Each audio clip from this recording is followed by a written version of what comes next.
Cześć, Bartek Urban. Zapraszam do porównania Hyundai i30N z Renault Megane RS. Megane RS oraz i30N to obecnie najgorętsze propozycje na rynku przednionapędowych hot hatchy. Oba wyglądają agresywnie, są głośne i prowadzą się świetnie. Ale który z nich jest lepszy? Postaram się to przeanalizować. Pozwolicie jednak, że nie będę analizował w tym materiale wyglądu, no to jest kwestia gustu. Oba auta wyglądają agresywnie, mają masę sportowych akcentów, a także dodatków, które wyróżniają te auta. Mi osobiście dużo bardziej podoba się Megane RS, ma fantastyczne poszerzenia i mocniej odróżnia się od zwykłej Meganki, ale tak jak mówię, każdy pewnie ma swoje zdanie na temat wyglądu. Pora więc zajrzeć pod maskę i pogadać o cyfrach. Pod maską Hyundai i30N pracuje 2-litrowa jednostka turbo, która generuje w podstawie 250 koni, a w wersji Performance 285 oraz ma kolejno 353 lub 392 Nm. Megane RS natomiast ma silnik 1.8 turbo, który to obecnie ma już zawsze 300 koni oraz aż 420 Nm. Z tym, że maksymalny moment obrotowy w i30N jest od 2100 obrotów, a w Meganie od 3000 obrotów. Czyli w Renault auto minimalnie później wstaje, ale różnica jest naprawdę mało wyczuwalna. Więc jeśli porównujemy wersję mocniejszą i30N, to mocowo auto jest bardzo zbliżone do Meganki, ma tylko 15 koni mniej. Oba auta mogą mieć też zbliżone skrzynie biegów, z tym, że tutaj pojawia się pierwsza różnica na korzyść i30N. Otóż ten wciąż może występować z manualną skrzynią biegów i to zarówno w słabszym, 250-konnym, jak i w mocniejszym 285-konnym wariancie. Dla mocniejszego i30N dostępny jest też w opcji dwusprzęgłowy automat. W Megance niestety obecnie dostępny jest już tylko automat, który też jest dwusprzęgłową konstrukcją. Z tą różnicą, że Meganka ma 6 biegów, a i30N o 2 więcej. W takim razie pora sprawdzić osiągi. Katalogowo Megane RS robi 5,7 sekundy, a i30N 5,4 sekundy. Oba oczywiście z automatem. Z manualem słabsza wersja w i30N potrzebuje 6,4 sekundy, a mocniejsza 5,9. To najpierw pomiar i30N.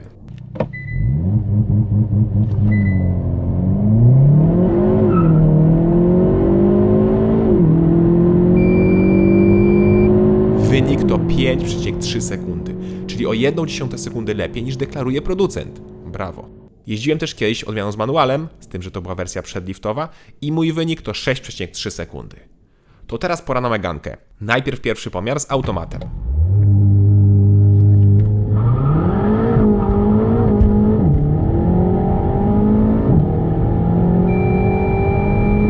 Wynik to 5,9 sekundy, ale ten egzemplarz nie miał szpery.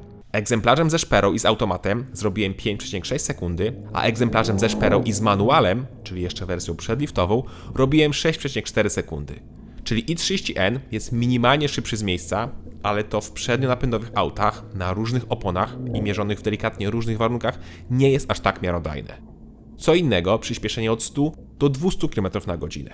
i30N robi tutaj czasy na poziomie 14 sekund, a Meganka RS 14,2 sekundy, czyli pomimo, iż Meganka RS jest nieco mocniejsza, to ma delikatnie gorsze czasy. Czyli z osiągów wynika, że i30N jest delikatnie szybszy.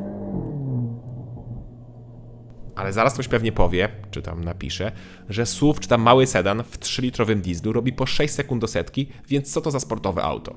No i wtedy taka osoba powinna spróbować utrzymać tempo hot hatcha w zakrętach. Zarówno Meganka RS, jak i i30N prowadzą się genialnie w zakrętach, ale pod jednym warunkiem. Musi być szpera, czyli samoblokujący się mechanizm różnicowy przedniej osi.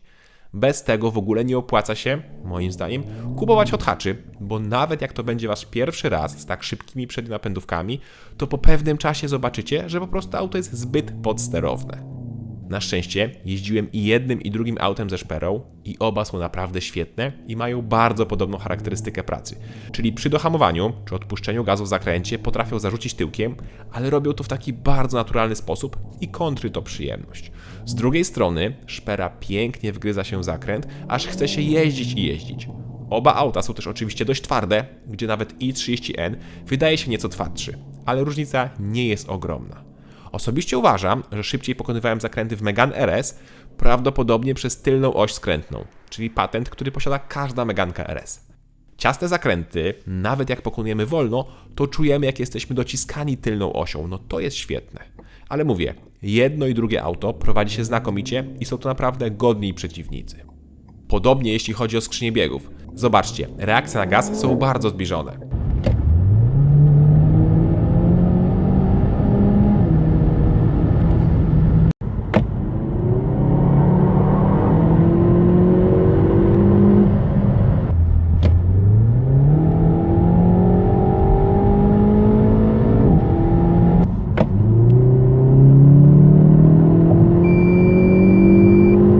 Tak samo jak i zbliżone są wagi obu aut.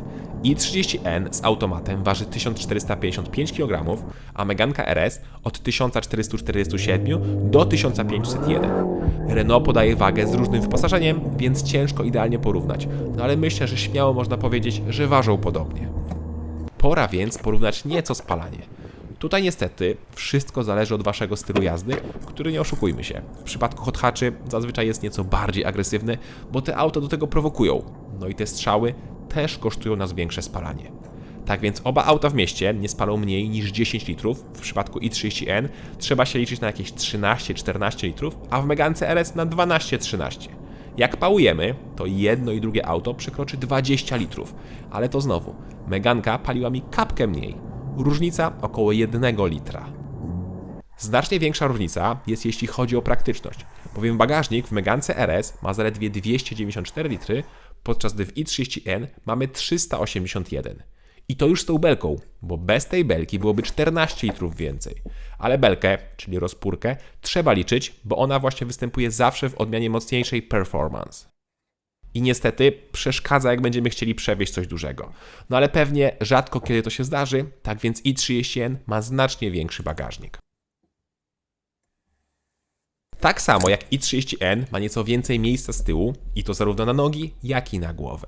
W obu autach przy moim wzroście 186 cm się mieszczę, ale w i30N miałem po parę centymetrów więcej przestrzeni.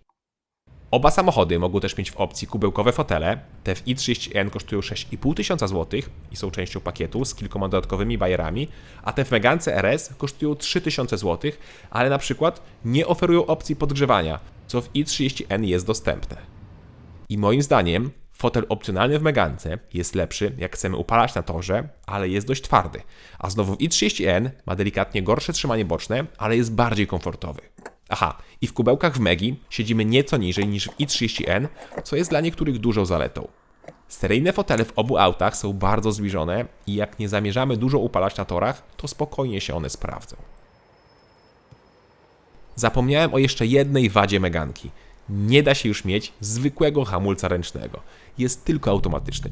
A w i30N, zarówno w manualu, jak i z automatem mamy zwykły ręczny. Ten rzadko, bo rzadko, ale może się przydać na torze do jakiegoś lekkiego podcięcia tyłu. Wróćmy do kabiny, gdzie pominę stylistykę i pomówię o materiałach. Plastik fantastic. I jedno i drugie auto jest wykonane z niestety przeciętnych i momentami bardzo twardych plastików.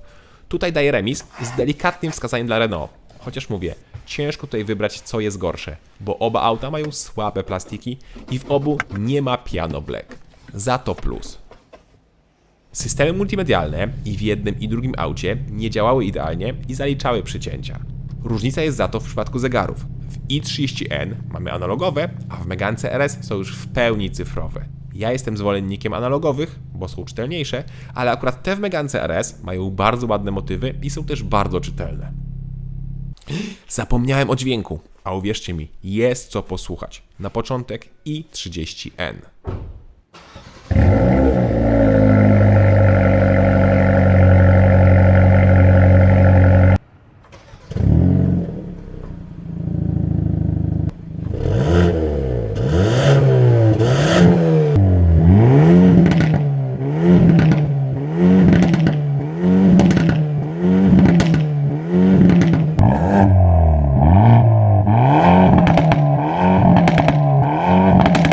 A teraz Megane RS.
Jak słyszycie, razem spokojnie mogliby występować na Sylwestra.